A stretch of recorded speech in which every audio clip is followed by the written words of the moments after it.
ना अन्वेषण audio leak. अरे जकीरा, मेरा इंस्टाग्राम में 2 लाख फॉलोवर्स गई, यूट्यूब में 30 गई, रेट सब बैड चल रहा था।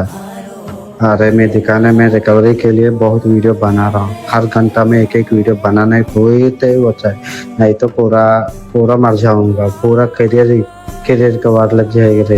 నా ఫాలోవర్స్ అంతా పోతున్నారు, నా జీవితమే నాశనం కాబోతుంది, ఎన్ని వీడియోలు చేసినా వ్యూస్ వస్తలేవు, ఏదన్నా ఒకటి చేయరా బాయ్ అని ఒక ఆడియో పంపిండు. ఇన్ఫ్లుయెన్సర్లను అడుక్కుంటున్నాడు, మీకు పైసలు ఇస్తా, హిందూ ధర్మంలో క్షమించడం ఉంటుంది, క్షమించాం అని ఒక రీల్ చేయండి అని అడుక్కుంటున్నాడు నా అన్వేషణ. ఇది కదా హిందువుల సత్తా అంటే. నాడు నాకు ఫాలోవర్స్ చాలా ఉన్నాడు అని విర్రవీగే వాడిని నేడు అడుక్కునే స్థాయికి తీసుకొచ్చామంటే ఇది కదా మనందరి విజయం. ఇంకా 1.8M ఉన్నోని 1.4M వచ్చిండు. ఇంకా మన హిందూ బంధువులు ఎవరున్నా వాడిని అన్ఫాలో చేద్దాం. ప్రతి ఓడు హిందువులనంటే మనం చూస్తూ ఊరుకుంటున్నాం. ఒక్కసారి మన సత్తా ఏందో, వీని గతేం పడుతుందో మనం చూపిస్తే మళ్ళీ వాడన్నా హిందువుల గురించి మాట్లాడాలి అంటే భయపడాలి.